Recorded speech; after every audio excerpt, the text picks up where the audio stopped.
Do you compare your husband to other men or other people? Do you compare your wife to other women or other people? Look how your friend listens to her when she talks. Why don't you learn from him? Just see how other women are putting so much effort in dressing up, and look at you. You just roll out of the bed and just come out like that. Why don't you at least make an effort? See those other ladies? They take jokes really well, and here you are always sulking. You see attractive traits and behaviors in other people, and suddenly you want that from your partner. And you just say it to them, but it can often cause problems. Before I get into those, let's ask the question, why do we compare? What's the motivation? Like we saw in those examples, primary reason is that you want to influence the other person, like you want to persuade them for something. You're trying to give them examples of other people so that they can become better. You're trying to motivate them towards growth. Sometimes you use examples of other people or just compare them with other people just to prove your point that, see, me and those other people, we are all normal and you are the one abnormal. So you better fix yourself. So like you go with that imaginary consensus, like, okay, everybody else agrees with me and we're all doing things the right way and you're the wrong one. And many times people simply compare in anger, like you're just so angry and you're like, why can't you be like other people? Why can't you be normal? Everybody else is better than you. You're the worst. Look at your cousin, friend, brother. All are sane, normal people, and look at you. So there could be multiple reasons behind why you're comparing. But now let's talk about, should you do it? If I had to give an overall answer, I would say no. Actually, it's not that good of a motivation technique. Why not? Because there are some harms associated with it. So I'll lay down some. When you constantly compare your partner with others, your partner may start feeling that you value others more than them. Like if you start giving example of some other woman or some other friend, they're like, okay, do you like that person more than you like me?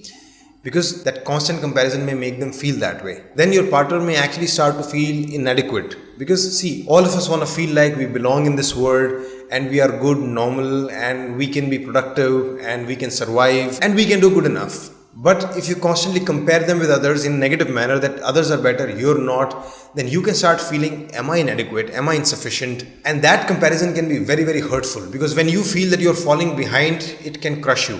And that will not necessarily lead into more effort and more motivation to work. Nope. That can simply lead to, okay, I'm giving up. Maybe I'm not enough. There's one more reason you should not compare, because overall, what you're hoping for is not going to happen. The technique is actually ineffective, and I'll tell you why.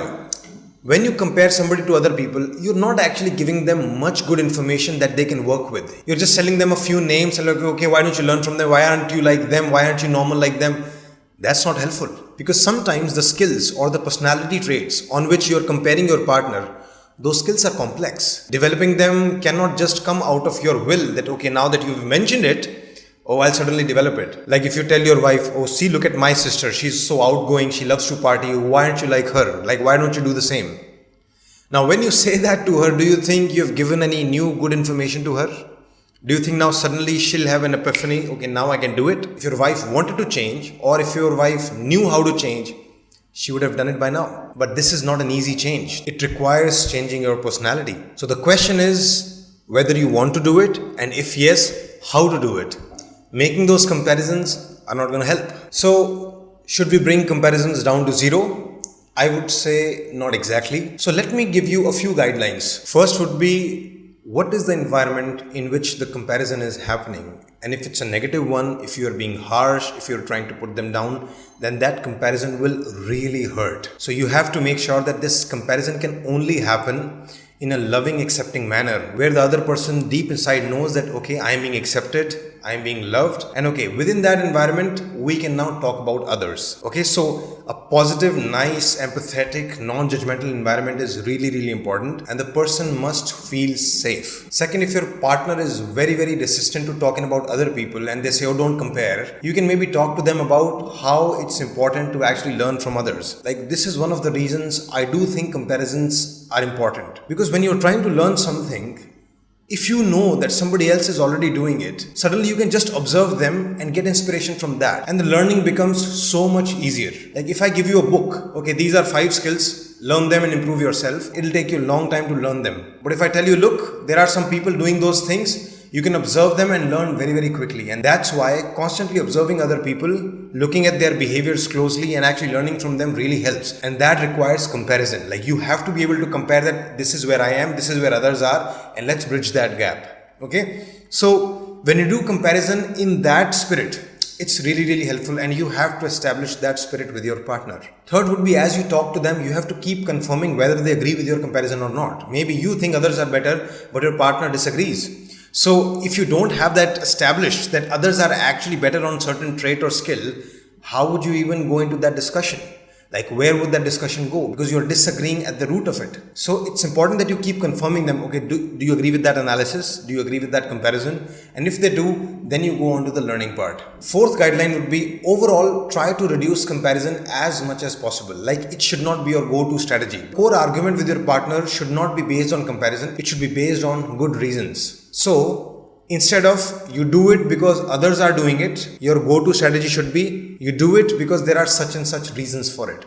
The reasons should be your core strategy. Others can come into picture once in a while. The next guideline would be, don't bring up the same names over and over. Your partner can start developing a disliking for the person they are being compared to. Like, why does that name keep coming back? And they can actually start resenting that person because of them you are actually talking that way. Because of them your expectations are now higher. So that can happen too. And finally, the most important guideline, when you bring up other people, don't focus on the person, like how good or amazing or perfect that person is. No, focus on the skills and the traits that you want to learn from that person, that you want to inculcate in your life. Focus on that, because if you focus on the person, then all the negative effects will happen. But if you focus on the traits and the specific skills, then your partner will have less reasons to be offended. So in short, you have to move from look what he or she is doing to let's understand what other people are doing and learn from it. The bottom line would be, comparison should be related to getting inspiration and learning, and that's it.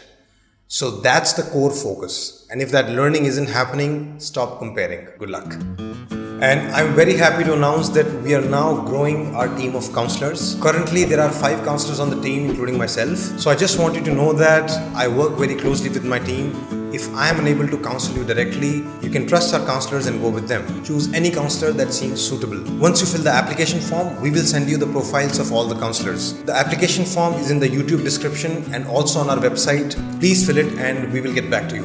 Also, I want to inform that all the previous numbers in my older videos are no longer active. I've heard that some people tried contacting on those numbers and they didn't get any response. I'm sorry for the inconvenience. This is why I thought I would inform that please ignore them and just use the current active links which are in the YouTube description below and on our website www.sridharlifeschool.com. Thanks for listening.